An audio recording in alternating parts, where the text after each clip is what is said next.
चरणों में फूल चढ़ाने को आप पूजा कहते हैं देवराजेंद्र?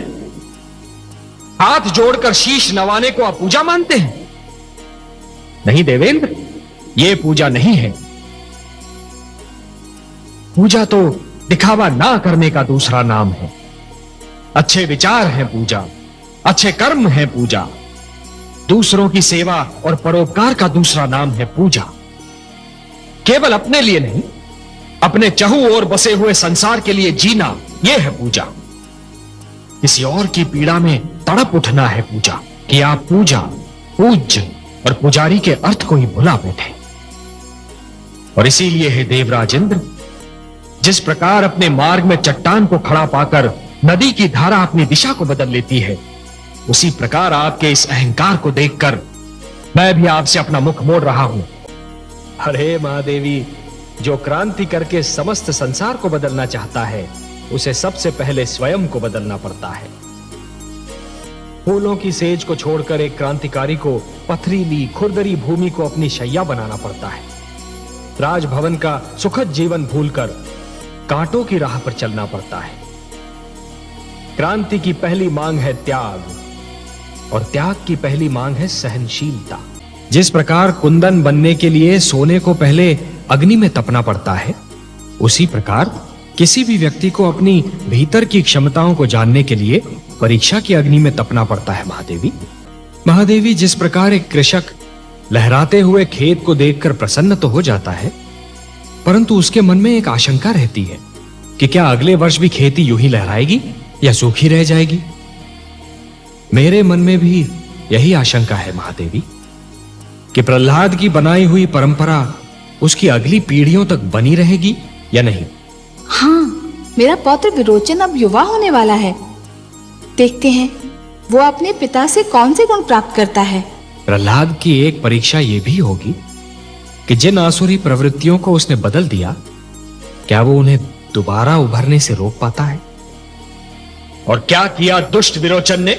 उस अधम ने तो हमारी पूजा बंद करवा दी थी। आप तो देवता हैं, आपको तो यह ज्ञात होना चाहिए देवराजेंद्र, कि पूजा किसी के प्रति स्नेह और श्रद्धा की ऐसी भावना है जो यदि मन में जन्म ले तो कोई उसे दबा नहीं सकता, परंतु यदि मन में जन्म ना ले तो कोई उसे उत्पन्न भी नहीं कर सकता। परंतु हे परनाथ, हमारी पूजा तो न जाने कब से निरंतर होती चली आ रही है। हाँ महादेवी, निस्संदेह यह निर्णय बहुत कठिन होगा, परंतु यह एक अवसर भी तो है पुत्र प्रहलाद के लिए यह जानने का कि पिता प्रहलाद और राजा प्रहलाद दो भिन्न भिन्न व्यक्तित्व हैं। जिस प्रकार योग्य तोल के लिए तुला के दोनों पलड़ों का संतुलित रहना आवश्यक होता है, उसी प्रकार प्रजा का न्याय करते समय राजा का भी संतुलित होना बहुत आवश्यक होता है। महादेवी,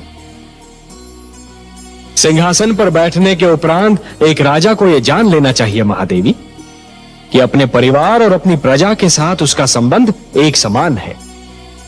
वो ना तो किसी का पिता है, ना किसी का पुत्र, और ना ही किसी का भ्राता। हे देवर्षि, जिस प्रकार यदि कोई व्यक्ति उधार लिए हुए धन को यदि अपनी संपत्ति मानेगा तो बहुत शीघ्र कंगाल हो जाएगा, यही तो विधि का विधान है महादेवी। जो दूसरे को दुख देकर हंसता है, होनी उसे दुख देकर 100 बार रुलाती है। इसलिए दूसरों को दुख देने से पहले इतना अवश्य सोच लेना चाहिए कि यदि इसी दुख का वज्र अपने सिर पर गिरे तो क्या होगा। महादेवी, जिस प्रकार बिच्छू को यह ज्ञान नहीं होता कि उसका डंक केवल किसी और को नहीं स्वयं उसे भी चुभ सकता है, उसी प्रकार एक दुष्कर्मी को भी यह ज्ञान नहीं होता कि उसका दुष्कर्म स्वयं उसे भी हानि पहुंचा सकता है। महादेवी, एक ही डाली पर खिले दो पुष्पों में से एक को स्थान मिलता है देवता के चरणों में, तो दूसरे को अर्थी पर। एक ही मेघ की गोद से निकली दो बूंदें एक मोती बन जाती है, तो दूसरी अंगारे पर गिरकर भस्म हो जाती है। यह सब फल होता है इस सत्य का कि किसे कैसी संगत मिलती है। सत्य कहा आपने महादेवी, सत्य कहा।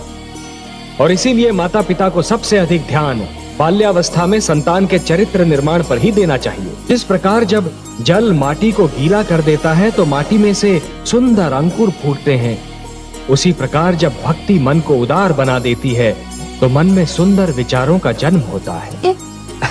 महादेवी, जिसके मन में खोट नहीं होती वो स्वयं को भी सच्चा समझता है और दूसरों को भी, और जिसे अपनी भूल का विस्मरण होता है उसे उसका दंड अवश्य मिलता है। इतिहास रचा ही इसलिए जाता है महादेवी कि आने वाली पीढ़ियां ये देख सकें कि उनके पहले की पीढ़ियों ने क्या भूल की और वो उस भूल को ना दोहराएं।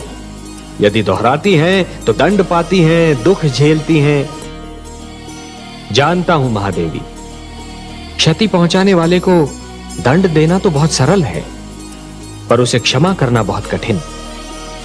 और जो क्षति पहुंचाने वाले को क्षमा कर सकता है वो तो पूजनीय है। कमल नयन, उत्सव वो है जो आत्मा को शांति दे, जो सारे नगर का जीवन अस्त व्यस्त कर दे, जिसमें मदिरा पीकर सब अपनी सुध-बुध खो बैठे। वो उत्सव नहीं, कोरा हुड़दंग है। परिवार क्या है? प्रभु, मुझे इसका ज्ञान दीजिए। परिवार वो है वत्स जो जीने का उद्देश्य देता है, मानव को ये बताता है कि संसार में क्यों जिया जाए, किसके लिए जिया जाए। और संसार क्या है भगवान? संसार संसार एक बड़ा परिवार है पुत्र। परिवार का विशाल रूप है, मेरी श्रेष्ठ रचना है। वसुधैव कुटुंबकम, ये सारी वसुधा, ये सारी धरती एक ही कुटुंब है, एक ही परिवार है वत्स। परंतु संसार के भले के लिए मर जाना, ये वो महान कार्य है जो प्राणी को मरकर भी अमर बना देता है। वासुदेव, मुझे बताइए कि कर्म क्या है? कर्म पूजा है वत्स, कर्म यज्ञ है, कर्म जीवन है, जीवन का आदर्श है। और जीवन क्या है देव? जीवन एक सौभाग्य है पुत्र, एक वरदान है, मेरा दिया हुआ प्रसाद है, एक अवसर है। वत्स, अब और प्रश्न पूछने हैं मुझसे? कुछ नहीं पूछना प्रभु, अब कुछ नहीं पूछना। अब तो मुझे हर प्रश्न का उत्तर मिल गया है। मेरे चारों ओर ज्ञान का प्रकाश फैला हुआ है।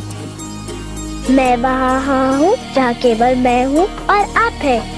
अब न कोई कामना है, न कोई इच्छा। आपकी गोद में आकर लगता है इसके सिवा हर वस्तु तुच्छ है। अब मुझे कुछ भी नहीं चाहिए। मुझे मेरा ठिकाना मिल गया, मेरा घर मिल गया। नहीं वत्स, मेरी गोद तुम। महादेवी, जिस प्रकार सारे घर में उजाला फैलाने वाला दीपक चाहते हुए भी अपने ही